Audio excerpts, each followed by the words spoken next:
예로부터 이 신분을 증명하기 위한 인증은 굉장히 중요한 일이었습니다. 조선시대에는 그 신분을 증명하기 위해서 무엇이 필요했을까요?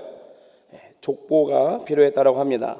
이 족보가 어떤 양반의 혈통증명서라는 이런 역할을 했다고 합니다. 그런데 어찌된 일인지 현재 한국인 거의 전부가 서위 족보로 자신이 양반의 자손임을 증명할 수 있다라고 합니다. 더 이상 그 어떤 족보의 의미가 없는 거죠. 현 시대 또한 우리가 본인을 인증하기 위해서 얼마나 많은 인증 절차가 있습니까?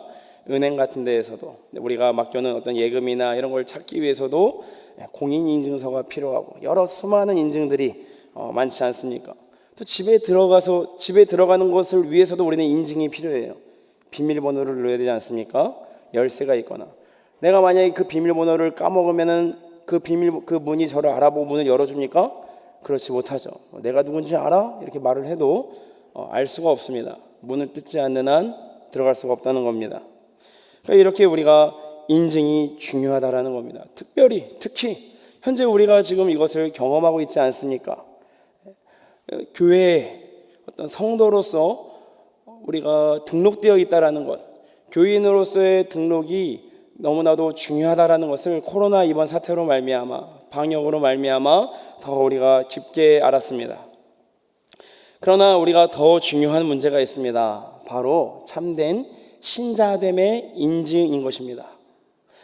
참된 이 신자됨의 인증은 영원한 삶의 문제요 구원의 문제인 만큼 절대적으로 필요하고 반드시 우리가 이것을 제대로 알고 믿어야 된다는 겁니다. 확실한 것은 단순히 교회 요람에 나의 이름이 기록되어져 있다고 해서 내 구원의 확신이 있다라거나 어떤 나의 구원을 증명해주고 보증해줄 만한 것이 아니라는 것을 우리는 분명히 아셔야 합니다. 그럼 그 신자라는 인증은 어떻게 받을 수 있을까요? 포함된 교구의 어떤 목회자, 사역자나 내 주변의 사람들에게 물어본다라고 해서 알 수 있을까요? 저 어떡합니까? 구원의 확신이 느껴지지가 않습니다. 어떡해요? 이렇게 와서 간혹 구원 상담을 하시는 분들이 간혹 있더라고요. 그때 그 상담자가 아니에요. 어릴 때부터 교회 다니셨잖아요. 예수님 아시잖아요. 그렇죠? 그러면은 믿음을 가지세요. 자, 따라하세요. 나는 구원 받았다. 몇 월 며칠 날 세례 받지 않습니까? 구원 받았어요. 이런 식으로 그렇게 해가지고 이렇게 하면 인증이 된 걸까요? 아니라는 거죠. 그거 믿고 있다가는 큰일 날 수 있습니다. 나중에 우리 주님의 심판대 앞에 가서 저 사역자가 어떤 누가 구원받았다고 했단 말이에요. 나는 너를 모른다. 하나님께서 이렇게 말씀하시는데 저 옆에서 그때 구원받았다라고 옆에서 말해주는 사람이 미안하다. 내가 실수했다. 잘못했다. 이렇게 말해도 소용이 없다라는 거예요. 그렇기 때문에 참된 신자됨의 인증에 대하여서 우리는 반드시 우리는 알고 믿어야 된다라는 겁니다. 그러면은 우리 신자는 우리 구원의 이 확실함을 어디에서 할 수 있을까요? 바로 성경 하나님의 말씀을 통하여 우리는 분별할 수 있고 분명하게 확신할 수 있다라는 것입니다. 성경은 누가 예수 그리스도의 대속의 은혜를 받아서 하나님과 사귐을 누리는 존재인지에 대해서도 아주 명확하고 자세하고 분명하게 기록하고 있다는 겁니다. 우리가 이러한 성경 하나님의 말씀을 통하여서 우리의 구원을 확신하지 못하고 우리의 구원의 내용을 알지 못하면 우리는 다시 우리의 믿음의 확실함을 말씀을 통하여 붙잡아야 된다는 것입니다. 그럼 어떠한 자가 하나님과의 사귐을 누리고 예수 그리스도의 대속의 은혜를 누리는 신자냐? 자, 오늘 한번 본문 2장 1절 읽겠습니다. 2장 1절 초반부만 먼저 읽겠습니다. 시작. 나의 자녀들아, 내가 이것을 너희에게 쓰면 너희로 죄를 범하지 않게 하려 함이라. 아멘. 여기까지 읽겠습니다. 나의 자녀들아, 내가 이것을 너희에게 쓰면 너희로 죄를 범하지 않게 하려 합니다. 라고 성경은 분명하게 말씀하고 계십니다. 성령께서 하나님께서 사도 요한을 통하여 요한일서를 기록하게 하셨을 때 서신의 목적을 분명하게 하십니다.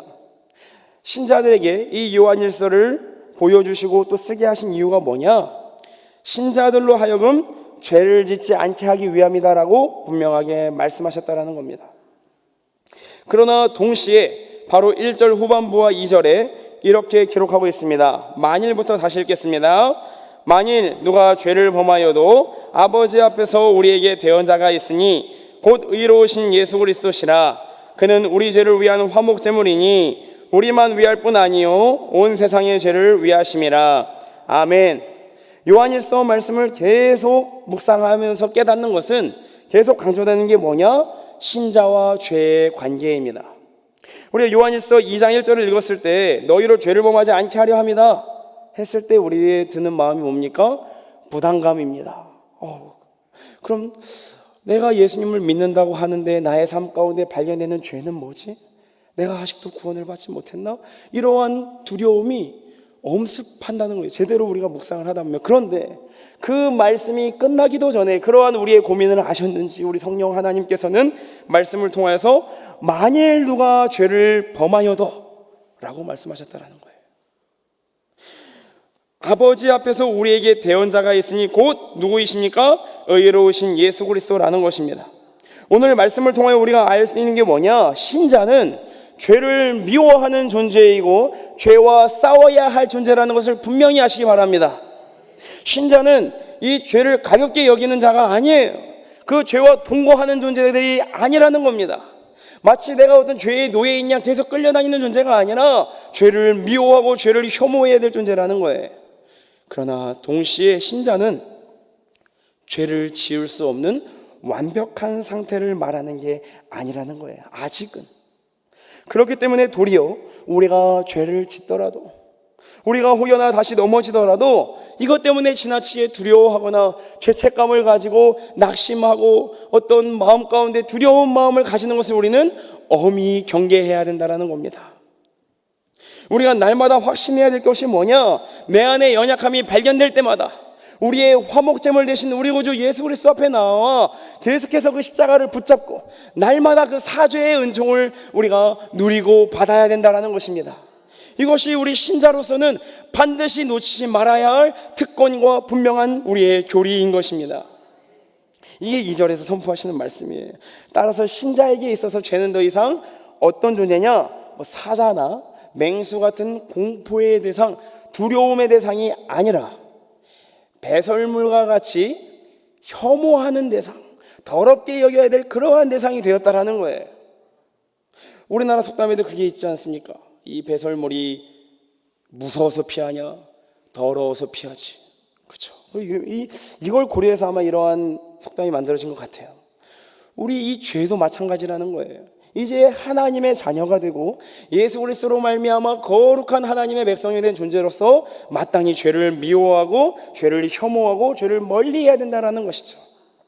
그게 바로 신자와 죄의 바른 관계의 설정이라는 겁니다. 그렇기 때문에 신자는 어떠한 존재냐? 3절 같이 함께 읽겠습니다. 3절 시작.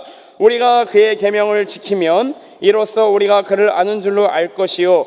아멘. 신자는 어떠한 존재입니까? 죄를 멀리하고 예수 그리스도의 계명을 지키는 자다라고 분명하게 말씀하십니다. 여기에 참된 신자의 인증 절차, 인증 과정이 나오는 거예요. 신자가 누구래요? 그 예수님, 우리가 그를 아는 줄로 알 것이요. 누가 하나님을 알고 누가 예수님을 안다라는 의미입니까? 여기에서 안다라는 것은 그 예수 그리스도를 정말 구주로 믿어서 사죄의 은총을 받고 하나님의 자녀가 된 존재를 말하는 거예요. 누가 그를 안다라고 말씀합니까?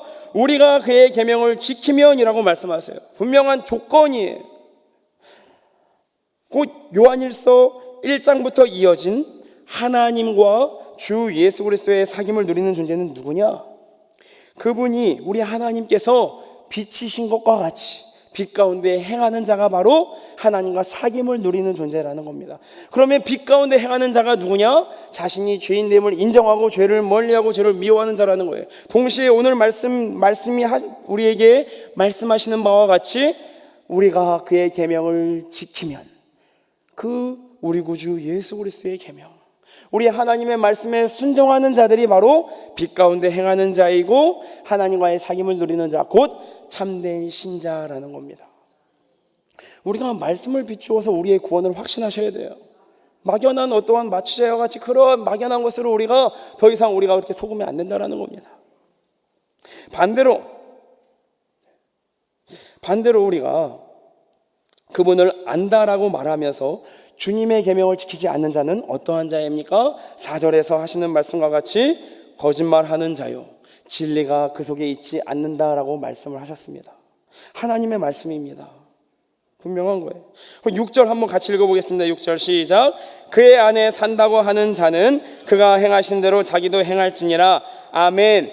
내가 하나님 안에 산다고 하고 내가 예수님을 믿고 예수님이 내 안에 계시고 내가 예수님 안에 산다고 하는 자는 그의 그 행하시는 대로 우리도 행해야 된다라는 겁니다.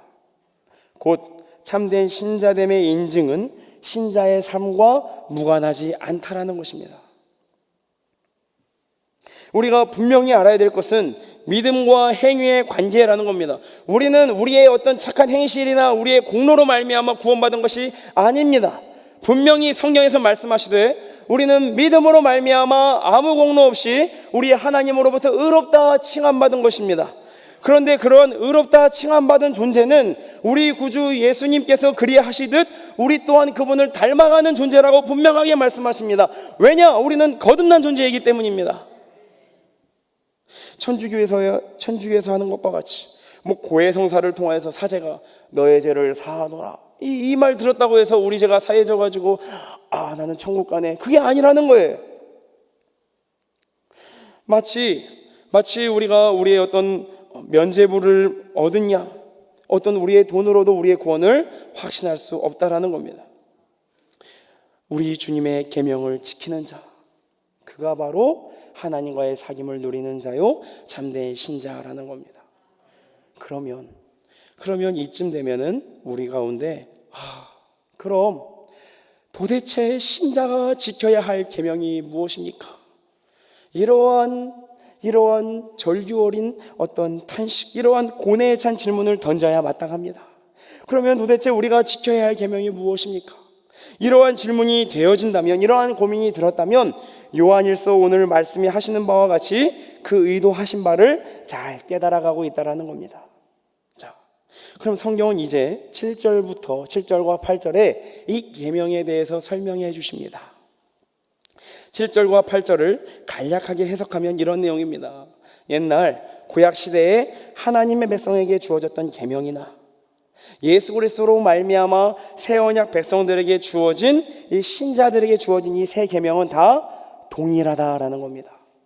이 옛 계명과 이 새 계명이 서로 상충되거나 다르지 않다라는 것을 말씀해 주시는 게 바로 7절 8절 내용인 겁니다. 그럼 쉽게 말해서 주님께서 지금 신자에게 요구하시는 핵심적인 계명은 시대를 불문하고 같았다라는 겁니다. 그게 무엇입니까? 9절 10절 같이 함께 읽겠습니다. 시작. 빛 가운데 있다 하면서 그 형제를 미워하는 자는 지금까지 어둠에 있는 자요, 그의 형제를 사랑하는 자는 빛 가운데 거하여 자기 속에 거리낌이 없으나. 아멘. 바로 사랑입니다.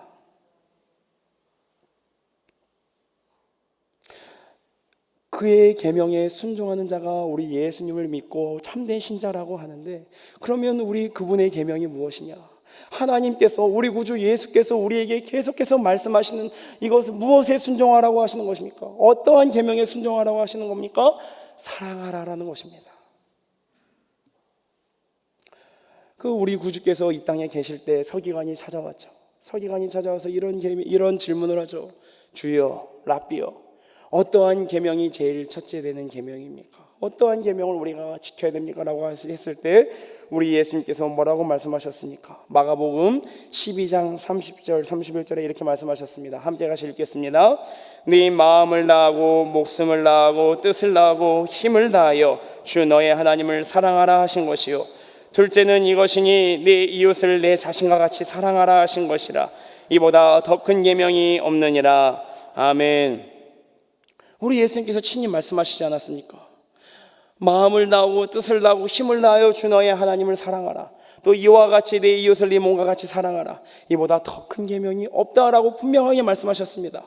이 요한일서에서 계속해서 이 계명이 반복되어집니다. 야고보서도 마찬가지고 모든 사도들의 성경에 이 계명과 주의 모든 말씀은 뭐냐? 우리 구주께서 친히 계명이라고 하신 것이 무엇입니까? 하나님을 사랑하고 전심으로 우리 하나님을 사랑하며 동시에 이와 같이 내 이웃을 내 몸과 같이 사랑하라고 하신 것입니다. 멀리서 찾을 필요가 없어요. 어려운 곳에서 찾을 필요가 없어요. 이것이 모든 계명을 아우르는 절대적인 계명이라는 것입니다. 이 새 언약에만 해당되는 것입니까? 그렇지 않습니다. 우리 신명기, 하나님의 말씀 신명기는 뭐라고 말씀하십니까? 신명기 6장 4절 5절 쉐마 이스라엘, 그 이스라엘아 들으라 하면서 뭐라고 말씀하십니까? 오직 우리 하나님 여호와는 유일한 하나님 여호와이시니 너희는 마음을 다하고 뜻을 다하고 성품을 다하여 그 힘을 다하여 주 너의 하나님을 사랑하라. 이것을 선포하시지 않았습니까? 율법이 너무나도 많은 것 같고 율법이 정말 우리에게 어떤 뭐 옥죄는 것 같아도 그게 아니라는 거예요. 율법은 처음부터 끝까지 하나님을 사랑하라고 선포하고 있고 그 하나님을 사랑하는 것과 같이 하나님 안에서의 그 하나님의 백성들 가운데 서로의 사랑함이 드러나는 것을 하나님께서 그토록 바라시고 우리 구주 예수께서 우리에게 그토록 원하시는 요구하시는 계명이라는 것입니다. 그렇기 때문에 하나님을 사랑하고 이웃을 사랑하는 것이야말로 옛 언약과 새 언약 전체를 아우르는 계명입니다. 그렇기 때문에 우리가 서로 사랑하라는 주의 계명의 순종 여부를 통하여서 이 사람이 정말 참 신자이구나, 이것을 인증할 수 있다라는 것입니다.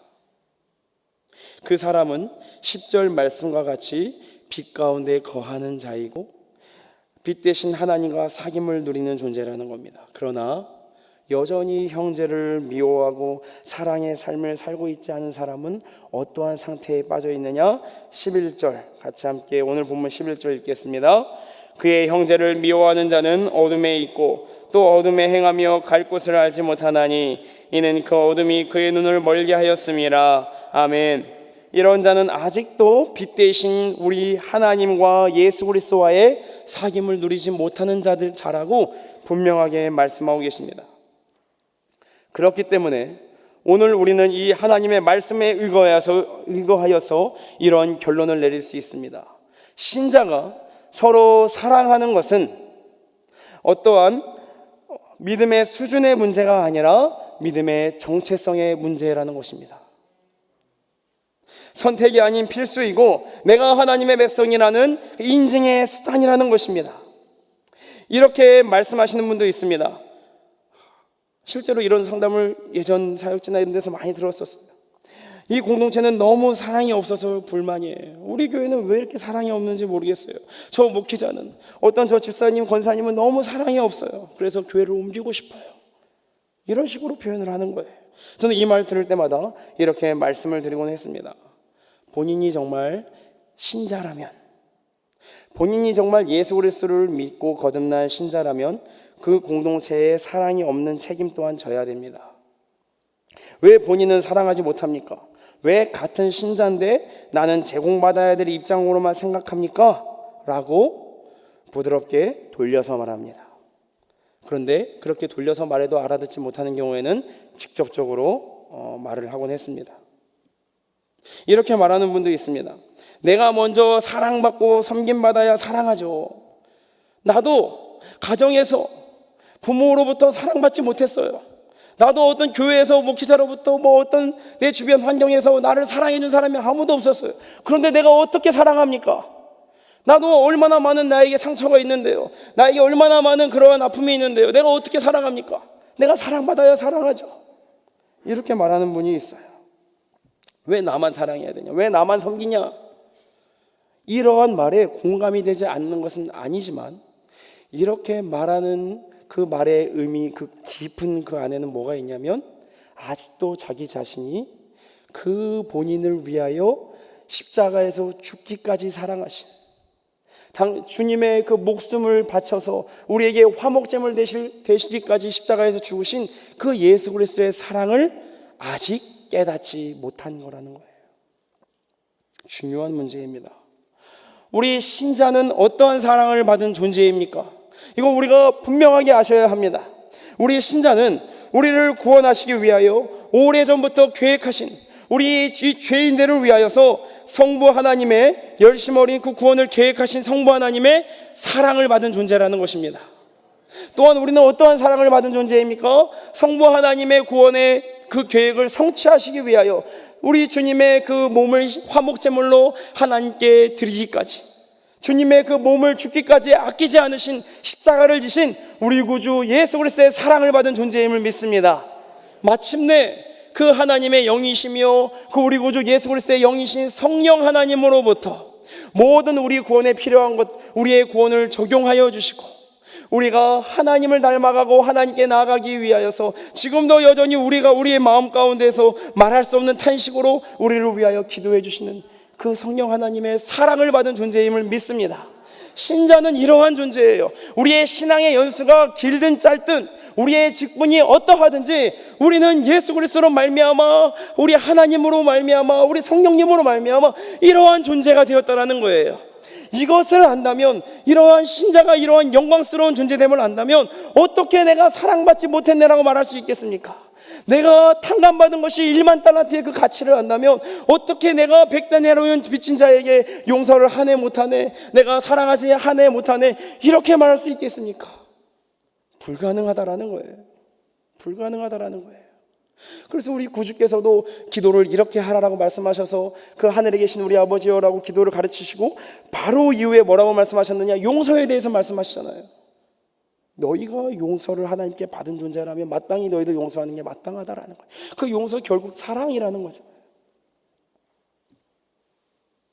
이러한 사랑을 받았기 때문에, 이러한 사랑받은 존재됨을, 내가 이러한 존재를 받았다는 것을 안다면 우리가 어떤 환경에서 살아왔든, 우리가 어떠한 가정에서 어떤 부모님을 만났건, 나에게 어떠한 상처가 있고 나에게 어떠한 열등감이 있든 우리는 무조건적으로 사랑할 수 있는 존재가 되었다는 겁니다. 물론 나의 어떤 이기적인 정욕으로 말미암아, 우리의 열등감과 옛사람의 잔재로 말미암아 나 자신의 사랑 없음에 대해서 내가 왜 이렇게 무정한지, 여기에 대해서 우리의 마음이 힘들어하시는 분들도 있을 거예요. 사랑해야 된다는 것은 아는데 내 마음은 너무나도 이기적입니다 하나님, 이렇게 슬퍼하시는 분들도 있을 거예요. 그러나 그것 때문에, 그것 자체만으로 슬퍼한다는 것만으로도 우리의 마음에 생명과 우리 주님을 닮아가고자 하는 열망이 있다는 것을 아시기 바랍니다. 그렇기 때문에 우리가 우리의 모습에 대하여 실망하고 낙심할지라도 내 안에 계신 성령님의 능력과 도움을 의지하여서 끊임없이 사랑하기를 포기하지 말아야 될 줄로 믿습니다. 우리 믿음의 선조들을 보시기 바랍니다. 아니 꼭 1000년, 2000년 전에 그런 분들을 보라는 게 아니에요. 100년 전만 해도, 100년 전 안쪽만 해도 말도 안 되는 사랑하신 분들이 얼마나 많습니까? 자기 자신의 그 자녀를 총으로 쏴 죽인 그런 공산당원을 자기의 양아들로 만든 우리 손양원 목사님이라든가, 저기 목사님이시잖아요. 저런 분이 아니라는 거예요. 예수 그리스도의 사랑을 체험한 존재들, 정말 예수 그리스도의 사랑을 안 존재들은 물론 우리의 마음 가운데 무너지는 마음이 있고, 물론 우리 마음 가운데 어떤 분이라든가 어려운 마음이 있겠지만 결국에는 우리는 사랑하는 존재로 서게 된다는 겁니다. 그게 신자라는 거예요. 참된 신자로서의 인증은 바로 서로 사랑하는 삶을 통하여 나타난다는 것이 오늘 우리 하나님께서 우리에게 주시는 말씀이라는 겁니다. 누군가 나로 말미암아 괴로워하고 있다는 것을 안다면 잠도 못 잘 정도로 힘들어하고 해가 지기 전에 분을 풀고 그 관계를 회복하기 위하여서 누구든지 형제가 서로 다툰 것이 생각나거든 그 제단 앞에 예물을 두고 형제에게 화목하고 다시 와서 예물을 드리라. 예배와 절대적으로 관계가 될 만큼 우리에게 있어서 사랑의 삶은 절대적이라는 것입니다. 이게 참된 신자예요. 정말 이러한 사랑의 삶을 위하여, 이 관계의 회복을 위하여 안간힘을 쓰는 것이, 또한 이것이 우리의 기도 제목 제1순위가 되는 것이야말로 진정한 신자됨의 기도이고 참된 신자라는 것입니다. 누군가 제가 여기 이렇게 말하니까 이렇게 말을 해요. A형이니까 그렇다. 제가 A형이니까 이렇게 막 소심하니까 조금만 상처받아도, 그게 아니라는 거예요. 혈액형의 문제가 아니라는 거예요. A형이든 B형이든 AB형이든 O형이든 예수 그리스도의 피를 받은 존재들은 예수님의 혈액형 아니겠습니까? 그럼 우리는 예수님께서 우리를 사랑하신 것 같이 우리도 서로 사랑해야 될 줄로 믿습니다. 이러한 사랑하는 자들이 모인 공동체가 바로 참된 교회이고 빛 가운데 행하며 하나님과의 사귐을 누리는 존재요 공동체인 것입니다. 이러한 공동체됨을 바라보고 이러한 교회됨을 바라보고 다른 사람 바라보지 마세요. 내가 오늘 마땅히 사랑했느냐 안 했느냐 그걸 바라보시기 바랍니다. 그리고 하나님 앞에 정직히 나아가서 사랑하는 존재로 서가게 해달라고 기도하시는, 또한 열망하시는 저와 우리 사랑하는 성도님들 되시기를 간절히 소망합니다. 제가 기도하겠습니다. 사랑과 은혜가 풍성하신 하나님 감사합니다. 하나님 오늘 주님의 말씀 붙잡습니다. 하나님 아버지 빛 가운데 행하는 자, 또 하나님 아버지여 참된 신자로서의 인정을 받은 자가 누구입니까? 우리 구주께서 그러하셨듯 아버지 우리가 서로 사랑하는 자로 서가게 하여 주시옵소서. 우리의 이기적인 정욕, 우리의 옛사람 끊임없이 십자가에 못 박게 하여 주시고, 우리 예수님께서 우리를 사랑하셨듯 삼위일체 하나님께서 우리를 그렇게 사랑하셨듯 아버지 우리도 서로 사랑하는 자가 되어지게 하여 주시고, 그렇게 사랑하는 신자들이 한 명 한 명 늘어남으로 말미암아 우리 공동체가 사랑하는 공동체요 행복한 공동체요 생명의 공동체가 되어지게 하옵소서. 빛 가운데 행하는 공동체 되어지게 하여 주시옵소서. 감사드리며 우리 주 예수 그리스도의 이름 받들어 기도드립니다. 아멘. 우리 찬송가 342장 찬양하시겠습니다.